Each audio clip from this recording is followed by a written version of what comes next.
రాష్ట్రంలో విజృంభిస్తున్న డయేరియా రోజురోజుకు భయభ్రాంతులకు గురిచేస్తుంది. ఇదే క్రమంలో ఎన్టీఆర్ జిల్లా విజయవాడ జగ్గయ్యపేట నియోజకవర్గ ప్రాంతంలో పలు గ్రామాల్లో డయేరియా విజృంభిస్తుంది. రోజురోజుకు పెరుగుతున్న కేసులను దృష్టిలో పెట్టుకుని విజయవాడ ప్రభుత్వ ఆసుపత్రితో పాటు రాష్ట్ర వ్యాప్తంగా ప్రభుత్వ ఆసుపత్రులతో ప్రత్యేక వార్డులు ఏర్పాటు చేశారు.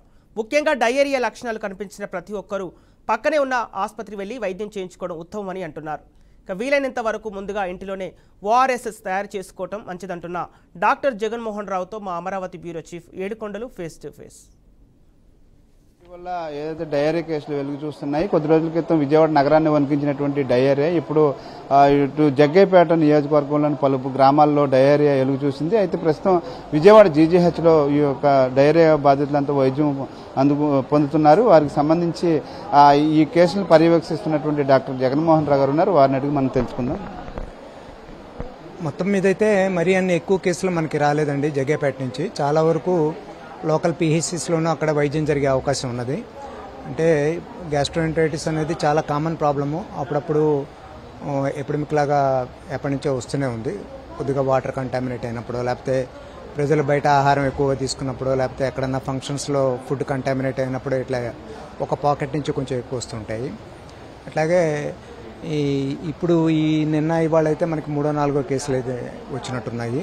కొన్ని కేసులు వేరే చోటు నుంచి వచ్చాయి. జగ్గయ్యపేట ఆస్పాస్ సుమారు 2-3 ఉన్నాయి. ఇక్కడ ఈ రోజున ఇప్పుడు 3 ఉన్నట్టున్నాయి. ఇక్కడ ఇవి 2-3 కొంచెం సివియర్ డిహైడ్రేషన్లో ఉన్నాయి, పర్వాలేదు. వాటికి సెలైన్ ఫాస్ట్గా రన్ చేస్తాము. రన్ చేస్తే చాలా వరకు వెంటనే రికవర్ అయిపోతారు వీళ్ళు. కొద్దిమంది ఏమంటే ఈ సకాలంలో వైద్యాలయానికి రాలేని వాళ్ళకి మటుకు డిహైడ్రేషన్లోకి వెళ్ళే అవకాశం ఉంది.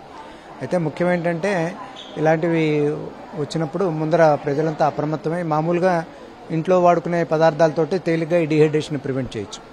అంటే ప్రతిదానికి మొదటి అరగంట అమూల్యం ఉన్నట్లుగా దీనికి కూడాను మొదటి గంట నుంచి అమూల్యమే. వీలైనంత వరకు నోటి ద్వారా మామూలు ఆహారం తీసుకోవటం, తర్వాతనేమో ఇంట్లో తయారు చేసుకోగలిగే ఓఆర్ఎస్.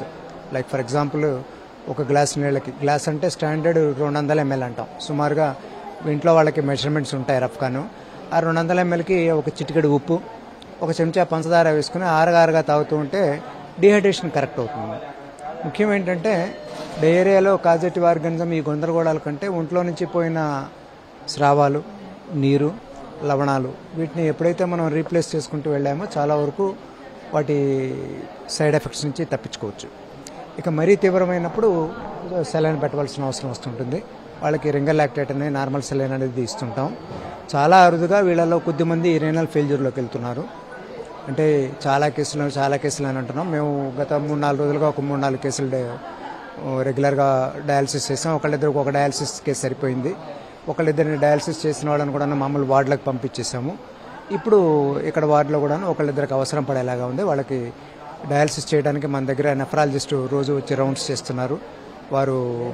వారి పర్యవేక్షణలో కేసెస్కి వెంటనే డయాలసిస్ చేసి వాటిని బయటికి తీసుకొచ్చే ప్రయత్నం చేస్తున్నారు. అయితే వీటిల్లో గందరగోళం ఏంటంటే ఈ చిన్న ఉపద్రవానికి కూడా తట్టుకోలేనికి ఇవి ఉంటాయి. అంతకుముందు గుండె జబ్బు ఉన్నవో, అంతకుముందు మెదడు ప్రాబ్లం ఉన్నవో, అంతకుముందు ఫిట్స్ ఉన్నవో. ఫర్ ఎగ్జాంపుల్ మా దగ్గర ఇప్పుడు ఒక కేసు ఉంది. వాళ్ళకి అంతకుముందు నుంచి ఎప్పటి నుంచో ఫిట్స్ ఉన్నాయి. దీంతో కొంచెం యాగ్రవేట్ అవ్వటం, ఇట్లాగా ఒరిజినల్ ప్రాబ్లం యాగ్రవేట్ అవ్వటం ఇలాంటివి చూస్తున్నాం అన్నమాట. ఒకళ్ళకి ఏదో గుండె జబ్బు ఉన్నది ఆల్రెడీ, ఇప్పుడున్న వాళ్ళలో ఎవరికి లేదు. ఇప్పుడు నిన్న వచ్చినవన్నీ ఇప్పుడు వరుసగా ఇన్వెస్టిగేట్ చేస్తున్నాము. చేసి తగిన చర్యలు తీసుకుంటాం. వాస్తవానికి మేము 20 బెడ్లకని, 20 కాదు ఇంకా 30 బెడ్లకని అన్నీ తయారు చేసి పెట్టుకున్నాము. మీరే చూస్తున్నారు. ఇప్పుడు ఇవాళ ఊరికనే 3-4 ఉన్నారు. నిన్న 3-4 డిశ్చార్జ్ చేసేసాం. ఓవరాల్ కంట్రోల్లో ఉందనే చెప్పాలి. మరి అంత తీవ్రంగా అయితే లేదు. అంటే తీవ్రంగా ఉన్నదంటే ఎక్కువ కేసులు వస్తూ ఉండవచ్చు. అన్నీ ప్రతిదానికి మైల్డ్, మోడరేట్, సివియర్ అని ఉంటాయి. మరీ తీవ్రంగా వచ్చిన కేసులే మనకి విజయవాడ జీజీహెచ్కి వస్తాయి. మామూలుగా మైల్డ్గా ఉన్నవి అక్కడ జగ్గయ్యపేటలోనే అయిపోతాయి. ఫర్ ఎగ్జాంపుల్ విజయవాడ నుంచే మనకి ఇంకో కేసు ఎవరో ఉన్నారు, వాడు డిహైడ్రేషన్ ఉంది, వాడికి కరెక్ట్ చేసి పంపిస్తాం. ఒరిస్సా వాడికి మనకి సంబంధం లేదు. అట్లా ఇది మొత్తమే చూస్తే ఏదైతే ముఖ్యంగా శుభ్రత అనేది మెయిన్. అలాగే ఇటువంటి లక్షణాలు కనిపించినప్పుడు వెంటనే దగ్గరలో ఉన్నటువంటి డాక్టర్లను సంప్రదించాలి. ముఖ్యంగా ఓఆర్ఎస్ ఏదైతే ఇంట్లోనే తయారు చేసుకున్నటువంటి ఓఆర్ఎస్ను కూడా తాగినట్లయితే కనుక కొంతవరకు దీని నుంచి బయటపడవచ్చు. ఎవరు కూడా ప్యానిక్ అవ్వాల్సినటువంటి అవసరం లేదంటూ కూడా డాక్టర్ గారు అయితే చెప్తున్నటువంటి పరిస్థితి. సాయితో ఏడుకొండలు, బీఆర్కే న్యూస్, విజయవాడ నుండి.